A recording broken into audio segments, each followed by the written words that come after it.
Puasa, puasa sebulan penuh puasa, puasa, puasa Ramadan bulan mulia. Orang Batak bilang iseng-iseng. Iseng-iseng. Tapi itu pula yang menarik, Is. Itu kan satu fenomena yang menarik. Di bulan puasa muncul begitu-gitu. Ada mobil segala macam. Aku lihat itu punya keseriusan. Karena begini, dia sebetulnya tidak butuh itu, tapi dia ingin membagi sesuatu. Kadang-kadang itu mereka bagi.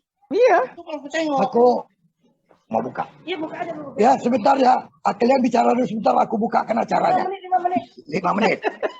Jadi itulah dulu. Dia cerita lah dulu. Aku sebenarnya membayangkan daerah itu udah pusat ekonomi Islam. Jadi dari Jalan Mahkamah sampai ke Pandu Baru, sampai ke Jalan Raja itu mau dibayangkannya itu adalah pusat ekonomi Islam. Tapi kan nggak jalan. Nah, kelemahannya di situ ada orang-orang yang mencari keuntungan. Mengambil keuntungan. Nah, mungkin gini juga, Jay. Kalau kita bicara punya satu program yang besar dan jangka panjang, kayaknya kurang tepat juga kalau memanfaatkan cuma 1 bulan puasa untuk misalnya mengembangkan ekonomi Islam dan lain sebagainya. Kurang menurut aku, karena beda ya kan, kau lebih paham juga lah. Bulan puasa itu apa sih gitu loh, objektifnya apa sih? Itu sebenarnya kan orang berlomba-lomba untuk beribadah gitu loh. Jadi kalau misalnya ada sesuatu yang dilakukan di luar itu malah yang terjadi yang kita khawatirkan tadi.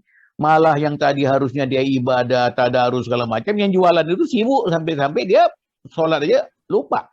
Katanya mengembangkan ekonomi Islam. Yang jualan itu sendiri harusnya kan sebagai pionirnya yang ikut aktif. Malah dia sendiri tidak melakukan sesuai dengan tujuan yang bulan Ramadan itu sendiri. Ya, gitu. itulah akibatnya. Kan nilai ekonominya lebih tinggi daripada nilai ibadahnya. Iya. Itu aku risih aku tengoknya. Rumahku kan dekat. Pas menjelang itu aku tengok tuh besar semua. Aku habis beli pulang ke rumah. Sholat aku. Orang itu kan nggak lagi sempat. Aku tanya siapa yang beli? Yang beli itu kan nggak makan di situ, siapa mengawal? Artinya penjual pun nggak sholat. Dan apalagi muncul nanti band. Dan maka ini satu bukan tip ya, tapi pengalaman ya. Kami itu kalau selama jualan itu pas waktu Muharram Raya itu super sibuk. Dalam hidup kami itu luar biasa. Sampai pernah aku itu hari pertama Jai, sampai sholat itu buru-buru karena ngantar pesanan itu sampai ke Bintaro. Terakhir kupikir apa ya yang dikejar. Malah tahun ini istriku bilang, nggak usah terima pesanan lagi deh. Jadi ini ya, kita udah sampai lupa segalanya memang pada saat itu. Iya kan? Kau bayangkan kau lah. Puntang-panting terima order kan, open order gitu, itu malam takbiran harusnya kita menikmati ke masjid atau kemana. Di rumah jungkil balik itu mempersiapkan order orang. Ada datang, udah siap, udah telepon, udah ngeri. Nah itu. Jadi kadang-kadang itu juga jadi satu masalah kalau menurut aku ya. Kalau aku lihat, kalau aku ini lebih bagus. Sekarang aku jualan nih bulan puasa, ya titip aja, orang punya titip, kita jualan aja. Jadi nggak usah terlalu sibuk gitu loh. Kalau ada tambahan. Sekarang teknologi kan sudah ada. Makanan itu dimasukkan ke dalam kotak itu disiapkan semua. Pas dibeli, masukkan ke microwave, kan udah umum sekarang di Jakarta orang punya kan microwave. Nah itu sudah selesai. Jadi tidak sibuknya ibadahnya. Tapi yang kau bilang level mana? Apa semua orang punya itu? Ya, microwave. Tidak. Yang level bawah, artinya begini, level atas jangan mengambil level bawah. Jadi level itu dibagi. Yang macam yang memborong kau punya lah, memborong kau punya untuk jualan itu. Itu kan level atas kan? Nah, ngapain? Yang bukan level bawah udahlah, yang di Jalan Madiun itu kan tahunya kita beli risol 5 biji, beli ini Gitu. kan itu. Jangan lagi orang yang bawa mobil masuk ke situ. Betul. Dibagi. Dia hobi ya, tapi mengganggu rezeki orang gitu kan? Nah, itu dia. Iya betul. Bisa juga dilarang, gimana? Gak bisa. Dia mengambil kenikmatan di bulan, tapi mengganggu orang, Betul kayak si Jaya bilang tadi. Kadang-kadang ada orang objektifnya memang cari duit di bulan puasa untuk beli baju raya, untuk ini, untuk itu. Kan ada orang-orang yang ekonomi menengah bawah lah ya, atau bawah. Tapi kedatangan orang-orang lain itu kan menjadi kompetitor gitu loh. Dia jualan tapi dia nggak cari itu. Orang malah ngejar yang di mobil, mungkin harga lebih ini, makanan lebih enak gitu, lebih bersih gitu kan. Tapi kalau Betul itu. lihat sekarang yang pakaian, kebutuhan pakaian itu tidak prioritas lagi sekarang. Ya. Karena orang membeli pakaian kan 1.300, 100.003 sekarang. 35.000-nya. Itu pakaian ya. Udah bisa dipakai. Pakaian anak-anak juga 20.000. Jadi dengan kata lain, kalau aku lihat apa yang kau maksudnya ya, sudah ada nilai-nilai yang bergeser ya. Iya, itu dia. Kalau misalnya pertama lah, dari pertama kita mau masuk puasa, aku masih ingat. Kalau di rumah kami itu kita berpangir. Iya. Sekarang nggak ada lagi pangir itu. Ya. Yang rambut pakai apa? Nggak ada lagi. Tidak satu keharusan. Dulu aku waktu kecil dibilang, kalau kau nggak pangir, nggak sah kau katanya. Ya, kalau generasi yang lahir tahun 80-an itu sudah barangkali sudah berkurang ya dengan kondisi itu. Tapi kalau yang 60-70 masih ada yang sedikit yang menggunakan itu. Kalau kita tengok di kampung si Dayak sana atau kampung si Bahar, itu selalu di sungai-sungai itu secara massal. Kalau ini ya di kota ini ya boleh dikatakan relatif sedikit apalah. Nah tadi tentang pakaian yang disinggung oleh Jaya tadi itu kan begitu ya. Ini ada pengaruhnya barangkali terhadap cara berpikir Idrus. Ya, Idrus itu kan kehidupannya kan hidup berpikir cemerlang ke arah era modern ini, teknologi online. Ya, jadi tentang pakaian, tentang apa tadi itu orang sudah tidak lagi begitu khawatir karena online sudah mempersiapkan itu terus. Kan kau yang ngajarin begitu itu. Lalu belanja dengan melalui online kan begitu. Iya. Padahal begitu banyak kawan-kawan Jaya yang di pasar sana, ya di sentral atau apa. Sekarang menunggu-nunggu itu, tapi kalah dia. Jadi banyak hal yang tergeser, Bang. Jadi kalau kita sekarang ini balik lagi ke pemilahan generasi. Kan ada generasi X, Y, Z, generasi kita lah, Bang. Kalau generasi Abang itu sudah termasuk generasi baby boomer. ya, baby boomer gitu ya, yang lahir setelah perang. Nah, itu. Kemudian generasi yang ada lagi yang milenial. Tapi ada yang generasi senial, kalau nggak salah aku dengar apa, Delta atau apa. Itu dia tidak pernah tahu kalau dunia ini tidak ada internet. Nggak pernah tahu dia itu. Yang dia tahu dunia ini mesti lahir ada internet.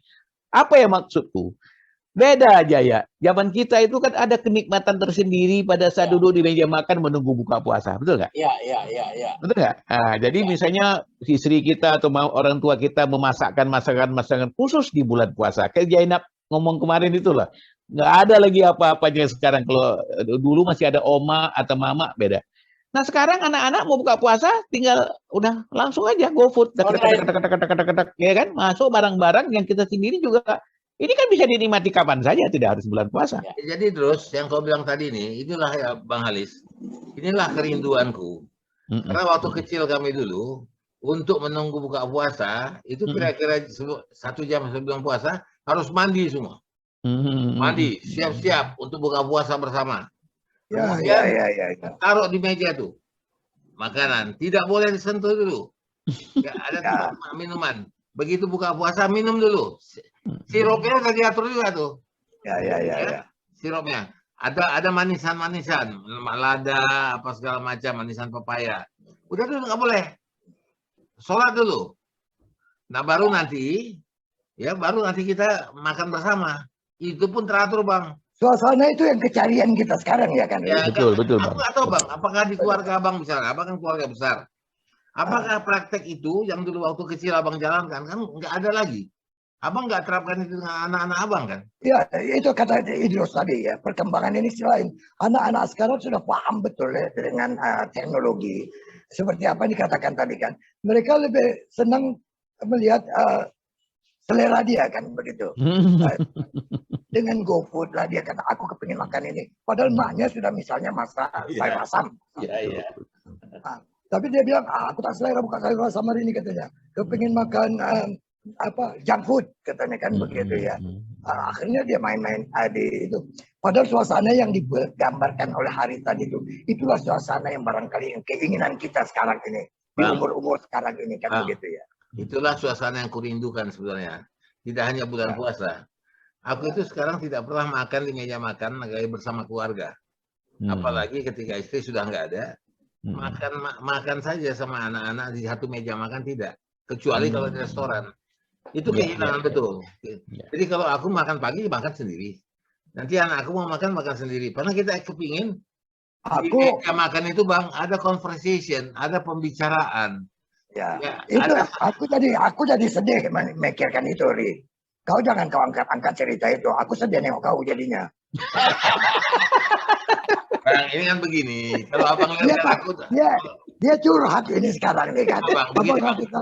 Aku coba melihat esensi kita ya. Kita harus berani melihat diri kita, di mana kekurangan kita. Selama ini kan orang tahu aku tukang ketawa Bang.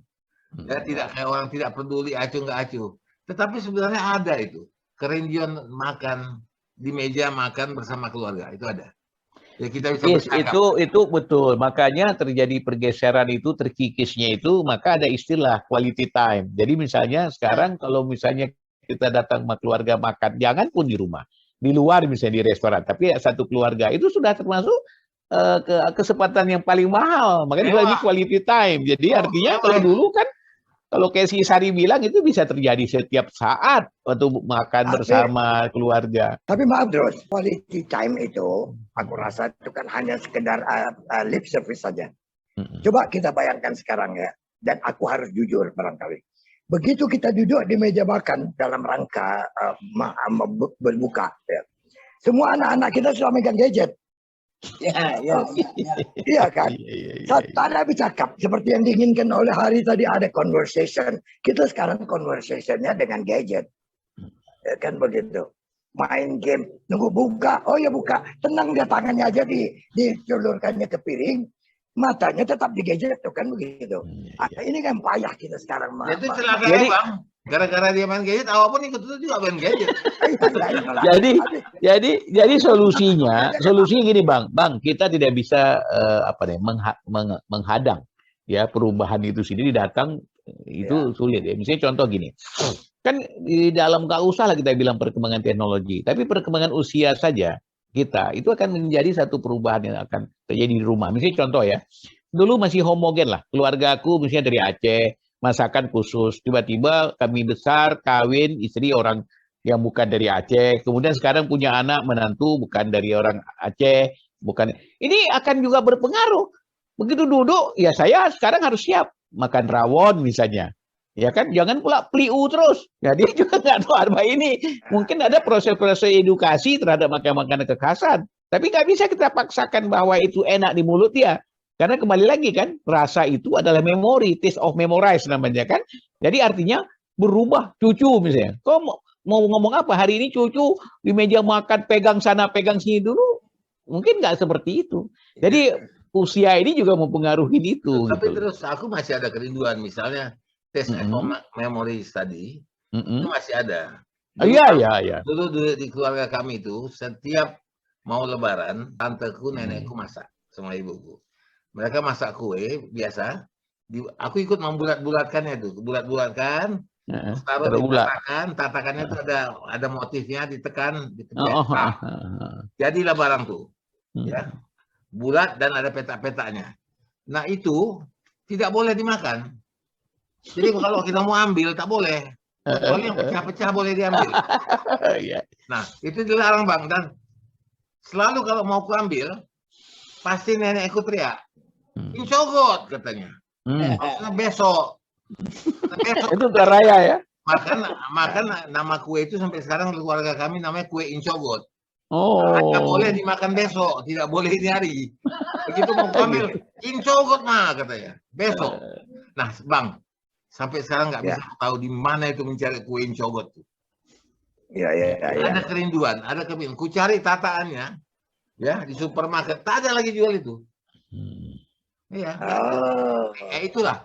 Itu macam aku bilang macam kue putu gitu ya, Ri. Hah? Ya, Ri. Macam kue putu begitu. Enggak, Bang. Nanti dia pipih. Karena dia bulat, kita tas gitu, press. Jadi pipih dia kan.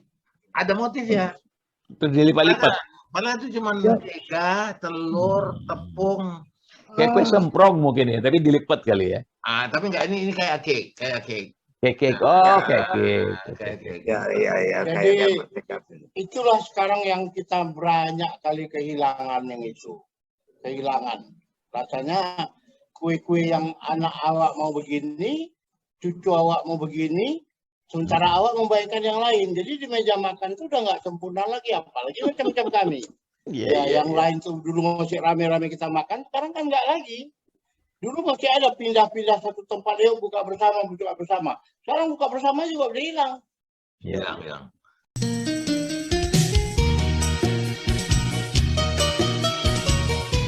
Sebulan menahan nafsu, menjauhi larangan Tuhan, meningkatkan ketakwaan, puasa dengan penuh ikhlas, Tingkatkan martabat diri,